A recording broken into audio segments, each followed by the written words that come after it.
is back. So he goes leg side with the win. Shakib special. Wow দর্শক, দারুণ সুখবর। যুক্তরাষ্ট্রে অনুষ্ঠিত ক্যারিবিয়ান লিগ সিপিএল এ আবারও সাকিব আল হাসানের মারমুখী ব্যাটিং তাণ্ডব।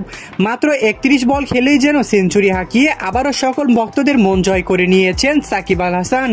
আর অপরদিকে সাকিব আল হাসানের এমন দুর্দান্ত মারমুখী ব্যাটিংয়ের তাণ্ডব দেখে বেশ রীতিমতোই অবাক হয়ে গিয়েছিল গ্যালারিতে বসে থাকা সকল সুন্দরী নারী ভক্ত সমর্থকরা। হ্যাঁ দর্শক, তার ওই বিস্তারিত জানতে আজ আমাদের ভিডিওটি সম্পূর্ণ দেখার অনুরোধ রইল। প্রিয় দর্শক, ক্যারিবিয়ান লিগে আবারও নিজের ৪র্থতম ম্যাচে মাঠে খেলতে নেমেছিল এন্টিকার দলের হয়ে। এদিন যেন প্রথমে মাঠে খেলতে নেমে টসে হেরে আগে ফিল্ডিং করার সিদ্ধান্ত নেয় সাকিবের দল এন্টিকা। এরপর যেন আবারও বিপক্ষ দলের কাছে দুর্দান্তভাবে নাজেহাল অবস্থা হয়ে পড়ে এন্টিকার।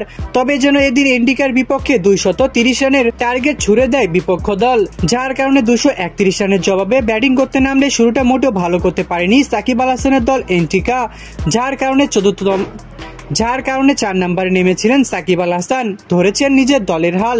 এরপর যেন প্রথম বল থেকে ৪ ছক্কার তাণ্ডব চালিয়েছেন তিনি, যার কারণে মোট ৩১ বল খেলেই সেঞ্চুরি হাঁকিয়ে দেন তিনি। অপরদিকে সাকিব আল হাসানের এমন মারমুখী ব্যাটিং তাণ্ডবে রীতিমতোই যেন অবাক হয়ে গিয়েছিল গ্যালারিতে বসে থাকা সকল সুন্দরী নারী ভক্ত সমর্থকরা।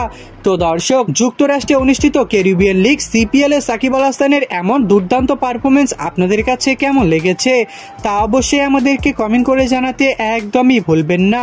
ধন্যবাদ।